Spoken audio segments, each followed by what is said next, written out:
Okay, so what we're going to cover today is how to secure your technology with a limited budget. We here at KVC Health Systems, we're a not-for-profit and don't have a lot of money for IT. We try to put as much money as possible back into our children's services, and so we have gotten fairly talented at securing our network without a huge IT budget. So this presentation, we're going to go over who's being targeted right now, what you need to stay safe from being targeted, and then where to find grants and how to protect yourself without spending a large amount of money.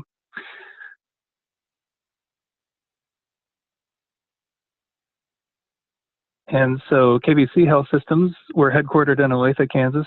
We have 1,700 employees and 35 offices over 5 states.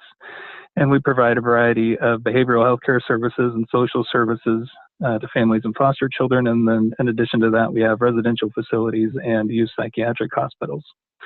KVC Business Information Technology, we're the technology arm of KVC. So we provide IT services to our own business units in our state and the other states. And then we also provide IT services to our community partners, all kinds of IT services, basically at a reduced cost, since we, if you outsource to an IT company, they have to keep the lights on, pay HR, pay for insurance, pay for management.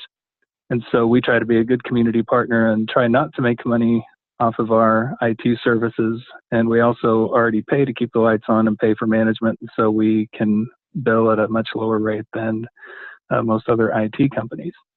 And I won't talk about myself in third person, but I am the Vice President of Technology here at KVC. I have a Master's in Health Services Administration, and I've been doing this type of work for 20 years. And so that's all there is about us. So security attacks. Organizations of all types are being attacked. We've had community partners that have 3 staff that have had some type of phishing attack or some type of data taken or some type of attack. And then, of course, huge organizations that make the national news, cities, municipalities get attacked. The order of the value of data, which is what most people are after when they're being attacked, is medical data, financial data, and personal data in order. So medical data by far has the most value on the market. Those records are worth even more than credit card records. So if you're in healthcare or a social service, that also means that your data is more valuable than anyone else's. In addition, outright data theft. Ransomware can be even more profitable. Anybody with enough money to pay can also be a victim of ransomware. And then, of course, they also put ransomware viruses in just random emails. So even though you might not be targeted, attackers have no problem just emailing a large number of people and hoping that a certain number of people open the attachment and install ransomware on their own network. Even if your organization is not on a target list, though, hackers like to use real websites, real email to host fake websites or send phishing emails. So even if you're not on this list, attackers love to take over any site they can just so they have another place to attack from. Especially if they're from another country. If you're located here in the United States, it's much easier to break into systems if they have remote control of a system here in the United States as opposed to China or Russia, for example.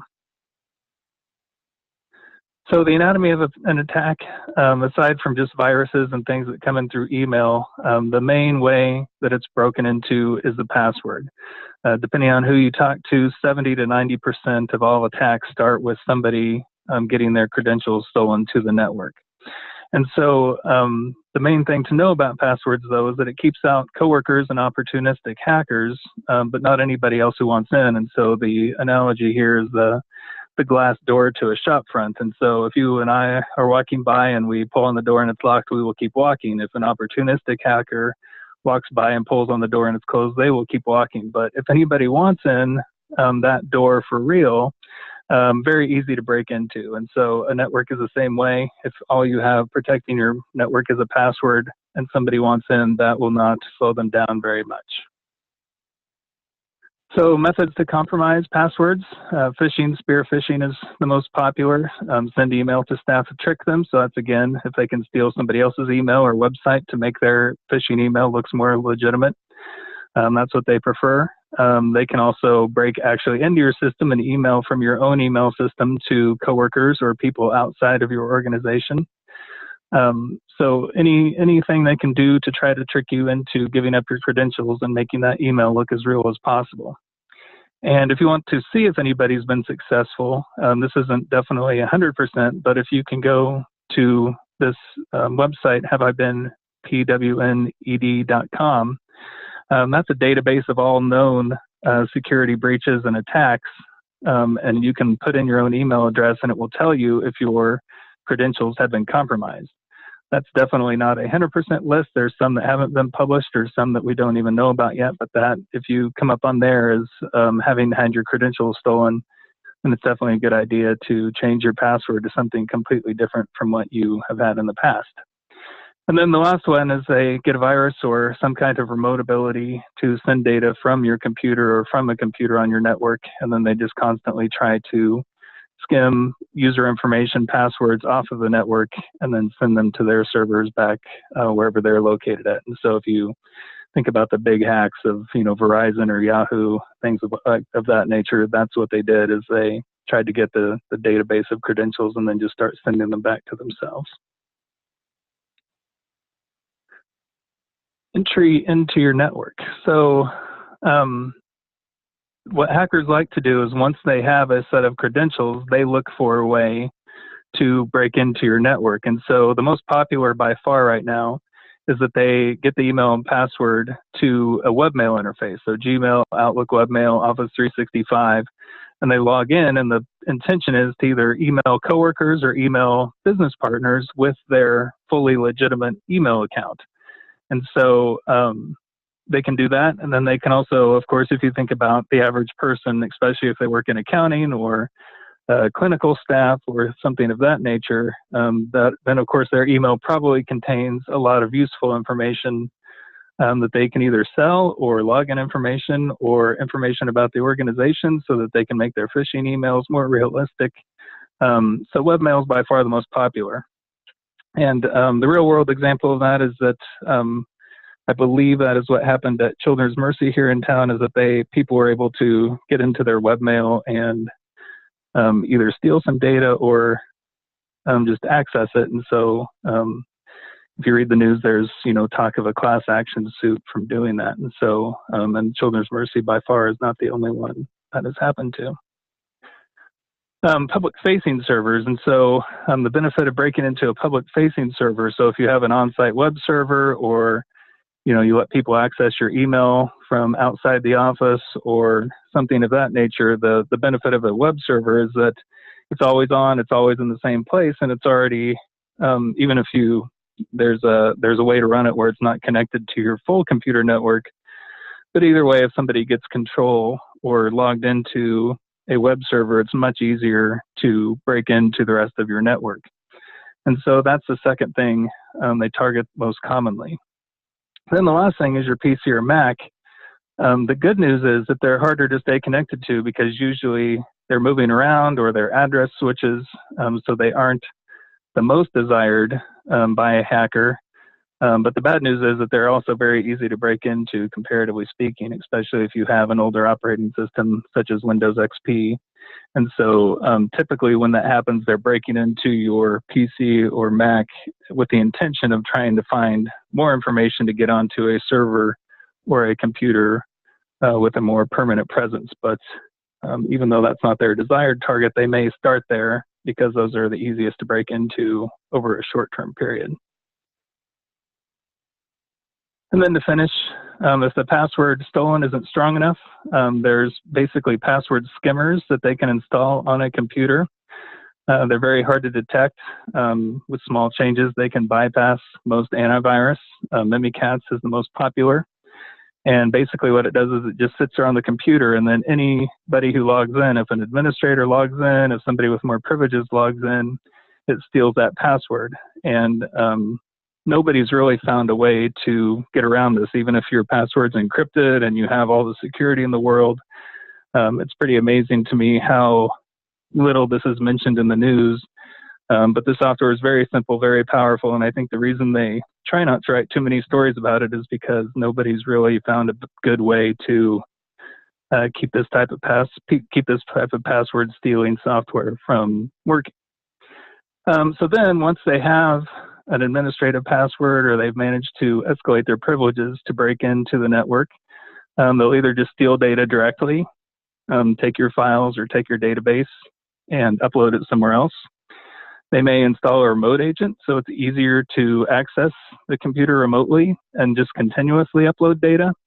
I don't know what the average is now, but most security breaches or security incidents, that hacker's been on the network for 6 to 9 months without being found. And so there's definitely a case of this happening where nobody's aware that somebody's on the network and it takes a while to find them.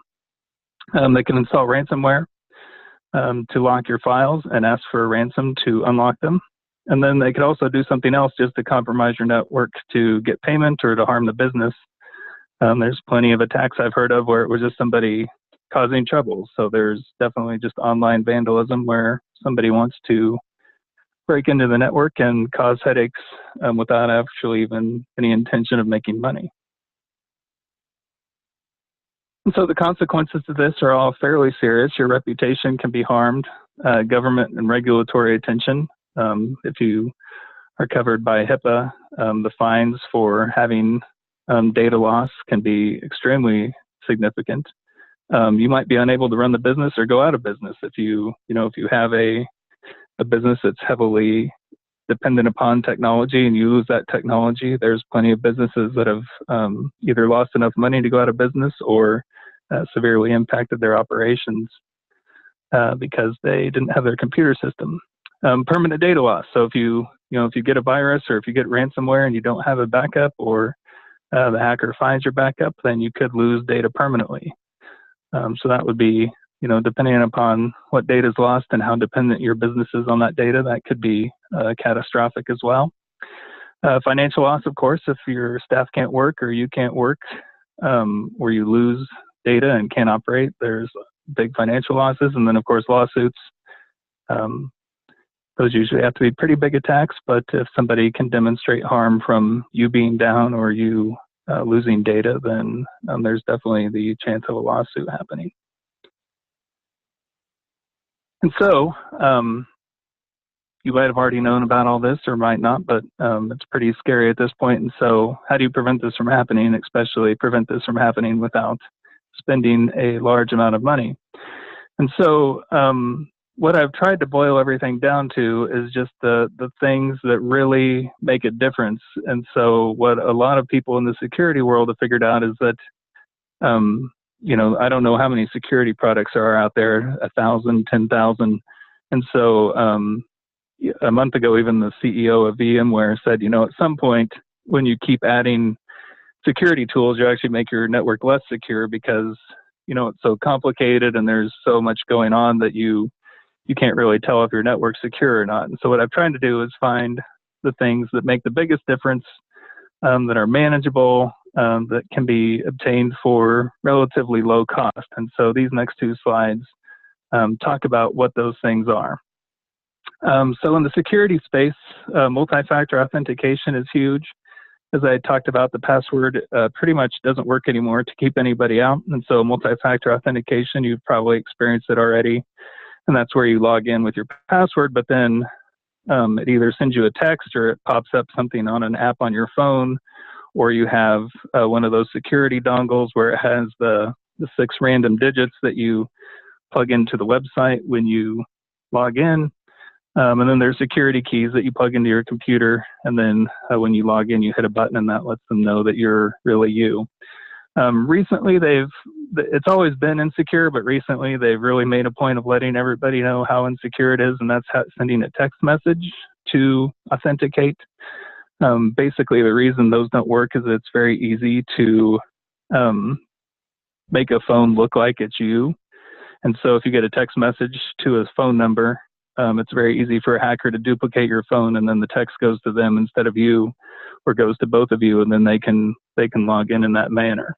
And so suggest not to use text, but anything else multi-factor definitely makes it harder for somebody to break into a network.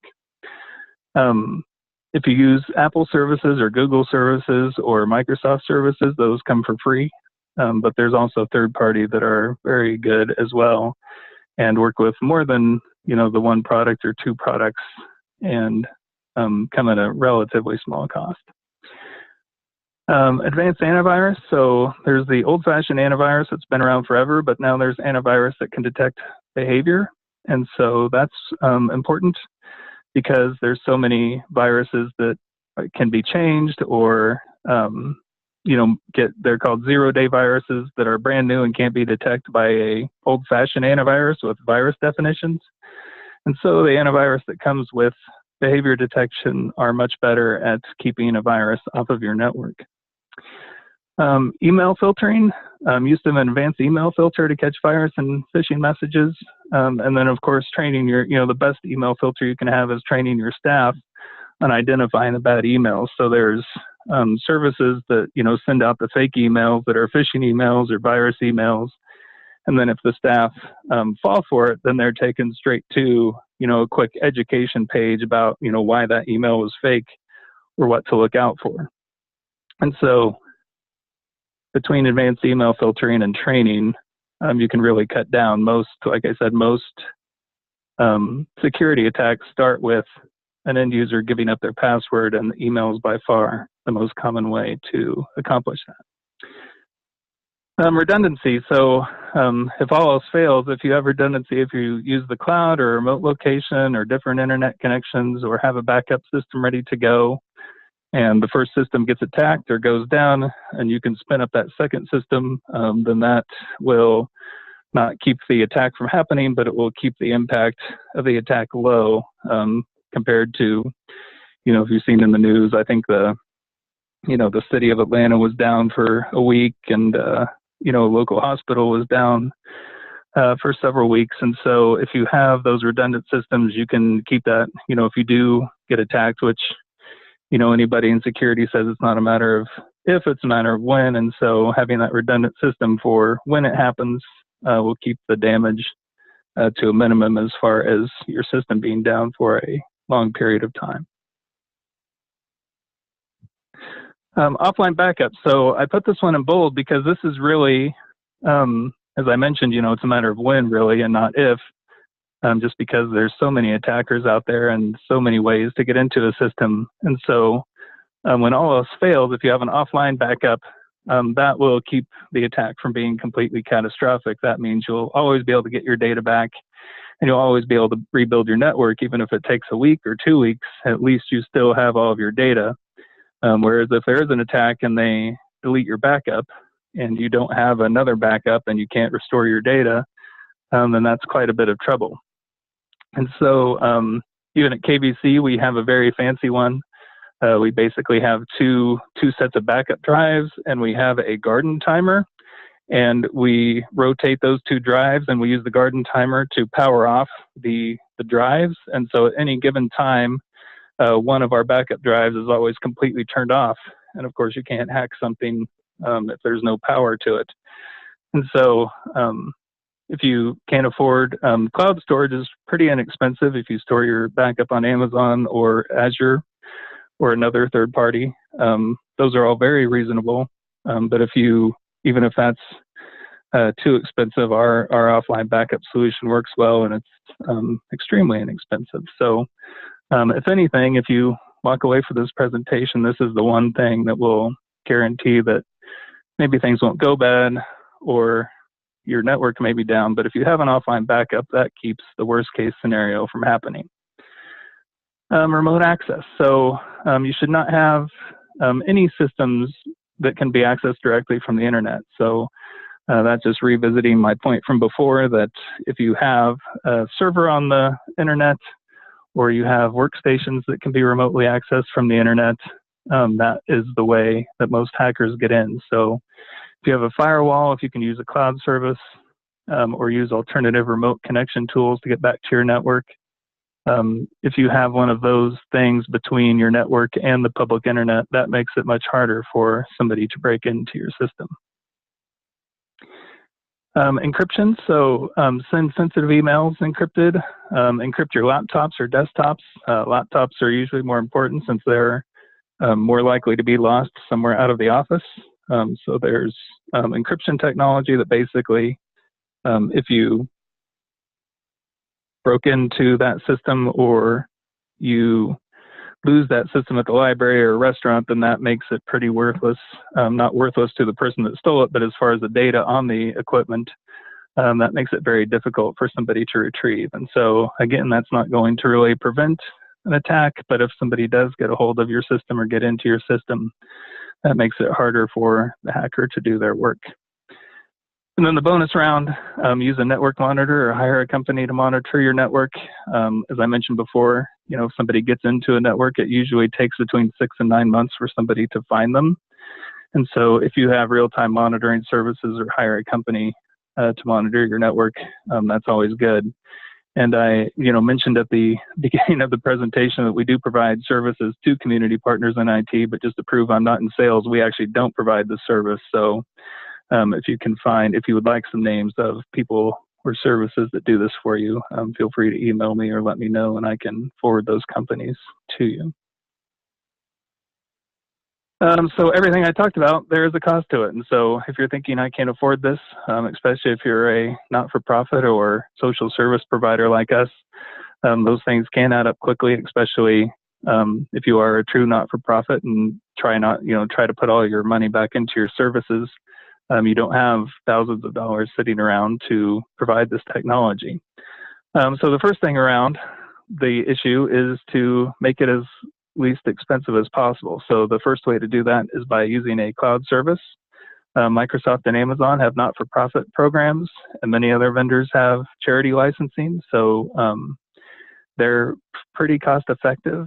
I can't remember what our Microsoft subscription is a year, but we get email and the Office suite and some basic security, and I think we pay $40 a user for not-for-profit licensing. So that's fairly reasonable. You can go in together, work with an organization that has a large purchase volume or band together to purchase. Of course, each license gets less expensive as you increase the number of users. That's where we do help out our community partners. We have, as I said, 1,700 users, so our partners can get licensing from us for much less than they could probably purchase it for themselves. So that's a great way to lower the cost. Keeping it simple, so that's what I mentioned before. Vendors will try to sell you a huge array of services, and those can add up. So even if one particular security platform is not as expensive as others, there's always add-ons. There's always, maybe that doesn't cover everything. And so that's what I mentioned before. If you can keep it to those 8 technologies on the previous 2 slides, that will keep it manageable. And there's my mention of the backup drive and garden timer again. And of course, training your staff is relatively inexpensive. So that's also a great way if your staff, like I said, there are 70 to 90% of breaches and security incidents are due to people and not technology. If your staff are well trained, that greatly increases the protection of your network. Cloud providers, like I said, Microsoft, for that fee we pay every year, they have more services than we could possibly even use. So that's also a good, Amazon or Microsoft or Google definitely give you a large number of services built into the initial subscription rate. And then apply for grants.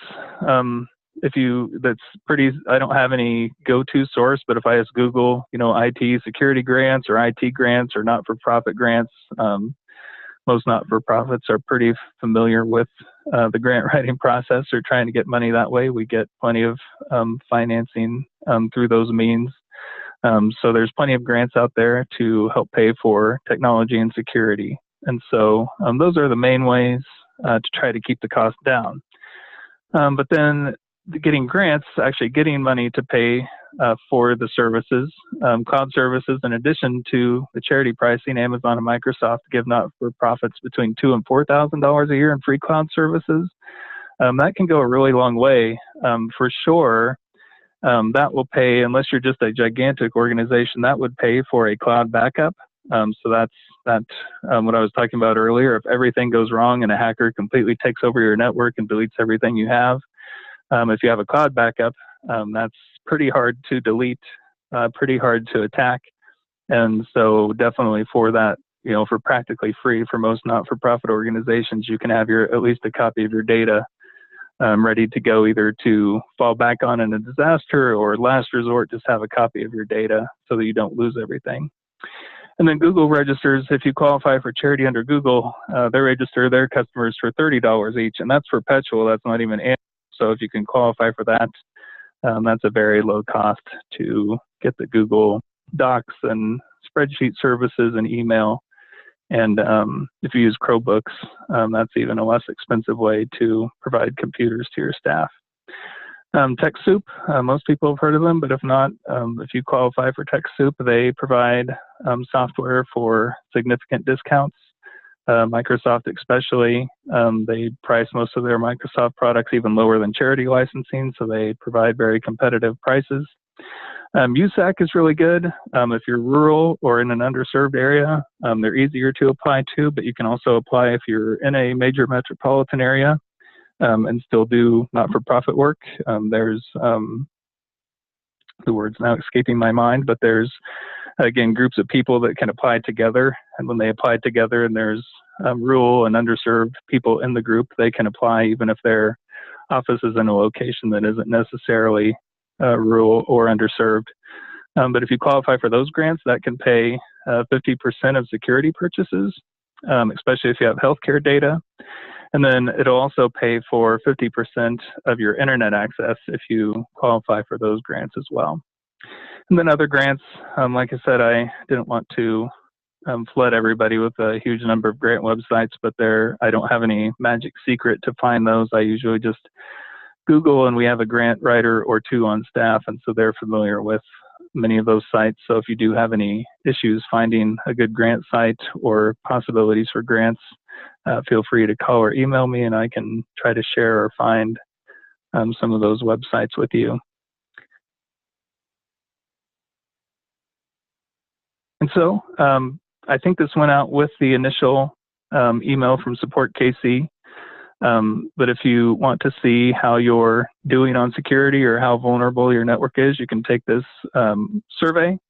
And if you want to put in the comments for us to get back to you, we can talk about what your limitations or danger points are, or give you some customized feedback. Again, we're not-for-profit community partners, and we try to be good partners, so definitely no cost. I am not like I said, I'm not a salesperson. I won't email you monthly to see if you want to work with us.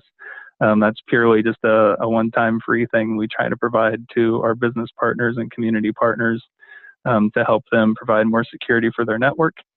If you have any questions or comments or want to talk further, there's my email and phone number. Feel absolutely free to contact me, and I will help you out. Again, no charge, just trying to be a good community partner and work with the people that we work with quite a bit and provide them some help. And so with that, I didn't want to take up everybody's time, so I went fairly quickly. Does anybody have any questions or comments? Unmute your phone or type them into chat, and I'll be happy to answer them right now. Or if you just want to catch me offline, absolutely feel free to email me or call me. So I'll stop talking here for 10 seconds to see if anybody has any questions.